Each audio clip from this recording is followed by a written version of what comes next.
Shalom, saudara yang dikasih Tuhan, selamat pagi bagi kita semua. Selamat hari Minggu dan salam sehat selalu. Puji Tuhan. Apa kabar saudara yang dikasih Tuhan? Saya percaya kita dalam keadaan baik-baik saja karena pemeliharaan Tuhan, berkat Tuhan terus Dia nyatakan dalam kehidupan kita. Hari ini saya kembali menyapa kita semua melalui channel ini, yaitu saya ingin berbagi kebenaran firman Tuhan menjadi renungan kita di hari Minggu yang luar biasa ini. Ya, saya percaya kita sudah mempersiapkan diri untuk kita datang beribadah kepada Tuhan, karena ini adalah hari yang spesial, walaupun memang setiap hari adalah harinya Tuhan. Nah, saudaraku, tidak memperpanjang lagi, saya ingin menyampaikan satu renungan kebenaran firman Tuhan yang berbicara tentang kesatuan atau bersatu. Kita tahu arti dari kata bersatu ini, kalau kita melihat dalam Kamus Bahasa Indonesia, salah satunya diartikan berkumpul untuk bersatu. Jadi berkumpul ini membicarakan tentang kita ada di satu tempat, kita ada di satu wadah, lalu kita ada di sana, itu yang dikatakan berkumpul untuk kita bersatu.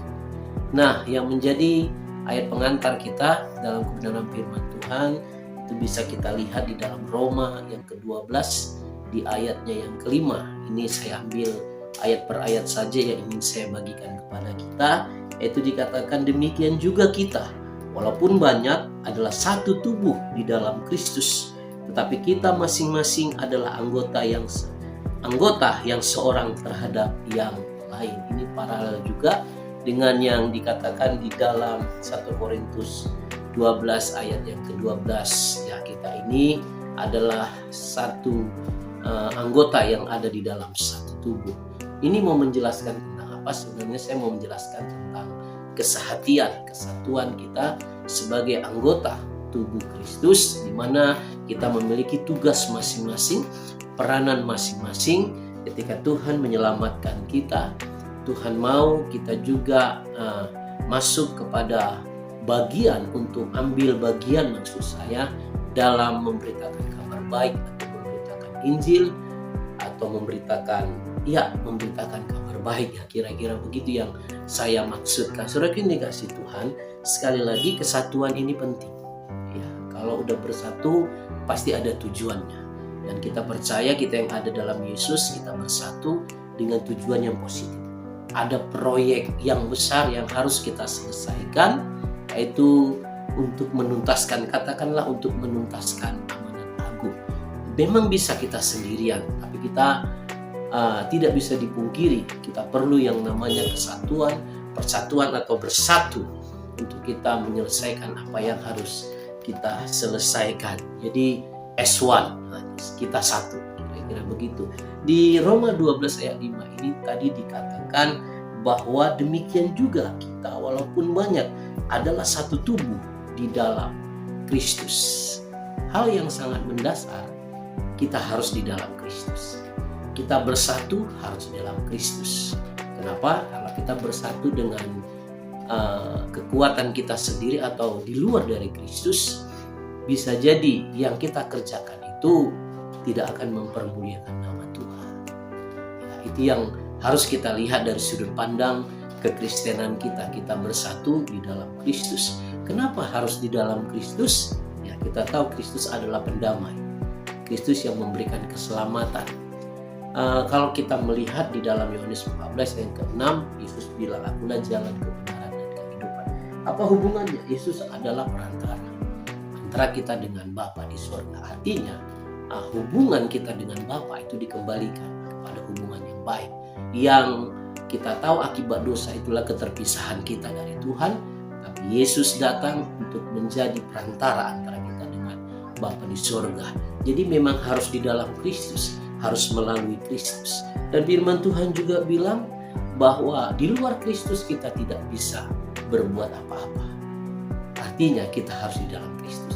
Kita bersatunya di dalam Kristus untuk mengerjakan hal-hal yang mempermuliakan nama Tuhan. Apa yang menjadi kekuatan ketika kita bersatu di dalam Kristus? Banyak hal, saudara yang dikasih Tuhan. kekuatan yang kita peroleh, kita bersatu. Yaitu kalau kita melihat kepada Pengkhotbah 4 ayat 9 sampai 12, di situ mengingatkan kalau orang itu memang setidaknya dikatakan apa di sana berdua lebih baik. Ini membicarakan tentang ada kesatuan, ada kebersamaan satu dengan yang lain. Jadi berdua lebih baik itu, ya itu memang sangat baik. Amin, itu masih berdua, belum bertiga, sampai kita menjadi satu komunitas. Jadi saudara yang dikasihi Tuhan, ini penting. Jangan mau dicerai-beraikan, jangan mau dipisahkan, apalagi karena ego kita, karena kepentingan kita masing-masing. Karena Yesus sendiri memberikan satu pesan pada para murid kalau kita melihat di dalam Lukas yang ke-11 ayat 17 sampai 18. Di situ dikatakan bahwa bagaimana mungkin kerajaan si jahat itu terpecah-pecah. Jadi seolah-olah Yesus mengingatkan iblis itu unity, iblis itu bersatu. Ya, saudara yang dikasihi Tuhan, ini memang penafsiran yang bisa saya berikan kepada kita. Benar juga kalau iblis terpecah-pecah, padahal mereka memiliki visi yang sama. Iblis memiliki visi yang sama.